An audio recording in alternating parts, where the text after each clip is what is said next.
Politricks watch. This is Sir P. Today I'm going to be talking about a topic that I have discussed ad nauseum, but I'm going to touch upon it again. Because right now we're just stuck in a loop. It's a go round and round in our circles.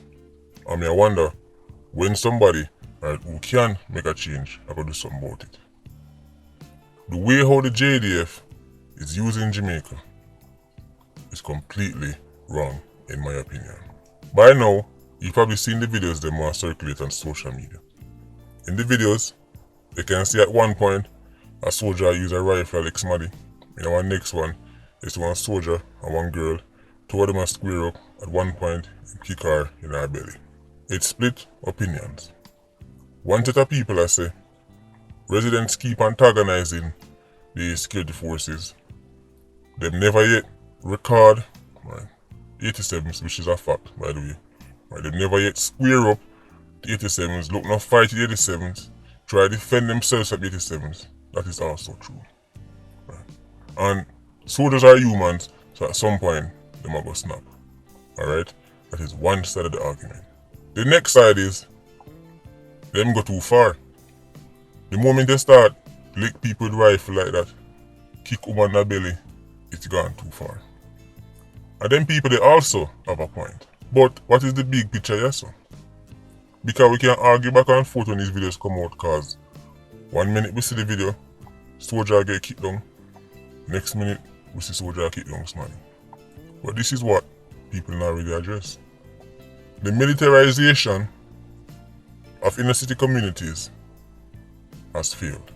Taking the JDF, placing them on checkpoints all over quote-unquote bad man place, making them essentially play the role of full-time police officers. It no benefit nobody, because it takes soldiers and it put them on static posts, give them mundane duties where they never sign up for when they matter on the soldier. It also asks them to play the role of United Nations peacekeepers in areas where many times the people them simply don't like them. People them say they don't even want them there. Then people realize by now so the JDF has no power of arrest. Them can't lock up people because people say that. Why they not just hold on panar and lock her up? Soldiers cannot lock up anybody. Unless there's an SOE, soldiers can't arrest you. People in a bad man place know that. There has to be a police officer there and then him do the arresting. But if it's 30, 40, 50 people, then that police officer can't lock up everybody. So you see the problem. When soldiers sit on a checkpoint, when soldiers set up on a location and tell people say, alright, walk over this, don't walk over here, so eventually they're going to get into some kind of clash. And when them get into that clash, well, you're going to see the 10-second clip out of it where the soldier respond. And no matter what kind of antagonizing go on, people are going to edit out that out of the video. If a 40 minutes of altercation and the soldier remain calm for 39 and 40 seconds, the 20 seconds where things go bad, that is where we will see get cut out and go viral. So it now work. People are kick down soldier, soldier are kick down people. Why are Jamaican soldiers being asked to play this role? Has it helped the country in reducing crime? No, it has not. All thing it do is make 87s get more familiar with the military, because now them can see them up close and study them even better. One time 87s never interact with soldiers unless they're on some kind of operation where they pick them up. Now 87s can sit down and study soldiers. Now kerosene can sit down and study soldiers. The exclusivity and the mystery that the JDF once had has been completely removed, and it has made them less effective. When you hear about it all the time, man a carry out murders, the lane behind which part the soldier them posted. And when time them patrol, them know the routine. So it's not like so we have to 500 murders a year and then they can make the argument so the ends justify the means, because even though these communities are so heavily militarized and even though the JDF has been turned into basically police officers, right? at least we see say murders cut down drastically. That's not the case. We're not seeing the drop in murders. What we're seeing is the relationship between the public and the JDF deteriorate, and it will continue to deteriorate because soldiers by nature are rough and tough, and then you put people like that in front of civilians who are fly up in them face and then expect say things like this not gonna happen. We're asking soldiers to have superhuman levels of restraint. Why are people surprised that soldiers are roughing up people? You see, this is what people need to think about. It's either the JDF stay in these communities, but become so docile that people can walk over them, kick them up, fly up in their face, right, as them please, to the point where soldiers are basically pacifists. You do not want a military full of people who can be trampled over by any and everybody. The army job is to defend the nation from external foes and even internal if a group is trying to threaten the stability of the country. The military, by its definition, is there to fight. No matter how romantic you want to make it, armies are not put in place for hug up nobody and be friends with nobody. Soldiers are taught to fight.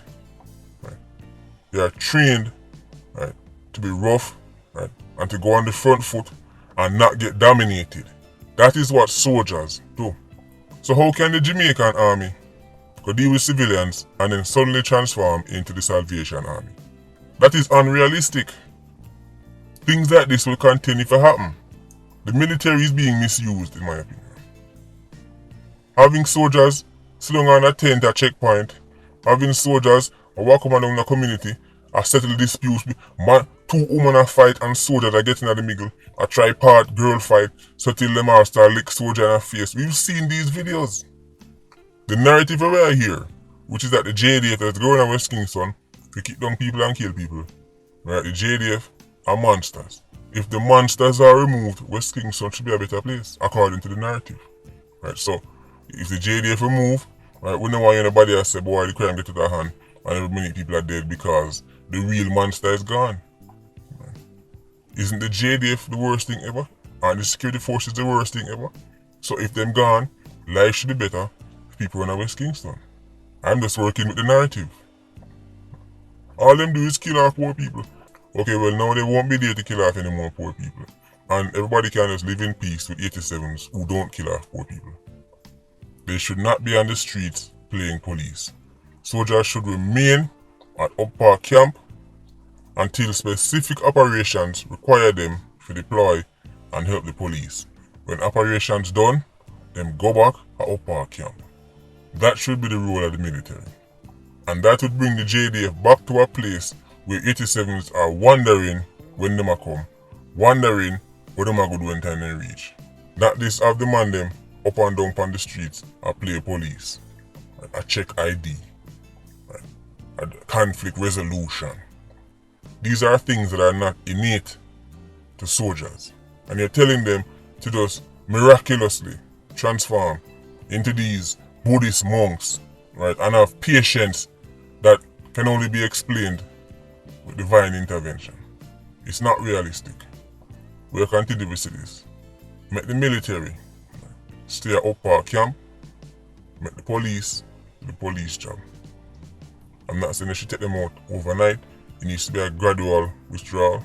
But in my opinion, this experiment is not working. We're not seeing it deliver the results in terms of murder reduction. And it is only making the relationship between the public and the JDF get worse day by day. If you want to dismantle gangs, you have to build cases, you have to get arrests, you have to get convictions. JDF can't do none of them things there. JDF can't lock you up. JDF not investigating the murder. Right, them now go speak to no witness and get no information and then carry a case to go put it in front of the DPP. Them do nothing like that. Then they say, but we need them for all the peace. How exactly are they going to do that? You see, people now think this true, you know. The same people them who say the JDF must never ever rough up nobody and put their hand on their foot on nobody are the same people who say the JDF must hold the peace in a bad man place. How? Talk to them nicely. Please behave yourself. It doesn't make sense. I mean, think about it. How them are going to do it? Them can't kick down people because that's abuse. Right?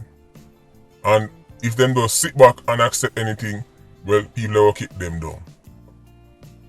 People need to realize what is happening, right, on the streets of Jamaica. This idea say, oh, if you just talk nice, then everything will go work out. It's a fantasy. In a bad man place, that is interpreted as weakness.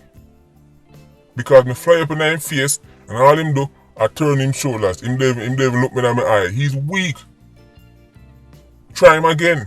And next time, don't just fly in him face. This time, chuck him. This time, kick him. If people are step to them, they're caught between a rock and a hard place. Some of them are make people kick them down. Some of them are kick down people. This magical middle ground you think exists, right, where if you just extend the olive branch and people in a bad man place are going to say that and say, alright, let me not be rude to this soldier. Let me not chuck this soldier in his face because he's extending the olive branch. A unicorn meet that. We have enough case studies for to understand it work. It's a lose-lose situation. But walking around a bad man place and I try to squash little beef and I try to tell people so they can't go over here, so right, show me your ID. Why no one give me an ID? Come here and an argument with people. That's not the job of the army. This is why morale is so low with some soldiers, because that is not what they signed up for. So we can get emotional over these videos and then turn a one day story till we see our next one, and that turn a one day story and we keep going on and on, or we can look at the big picture. So we have to realize that there's a reason why countries don't use the military for ordinary day-to-day crime fighting. When you go to certain countries, every country have a bad man place. When you go to Chicago, in America, when you go to Memphis, when you go to certain part of New York, when you go to certain part of Toronto, when you go to certain part of London, you do not see the US Army, you don't see the Canadian Army, you don't see the British Army on the streets. That's a police job. Police get a little assistance on the JDF, and then JDF go sit down back at camp. You're asking soldiers to do things they're not trained for. This is going to just keep happening over and over. So, that's just my opinion. Anyway, let me know yours. Patreon Squad, big up on yourself. Yeah, you don't know, more life. Ultra Squad, stay circling. Bless.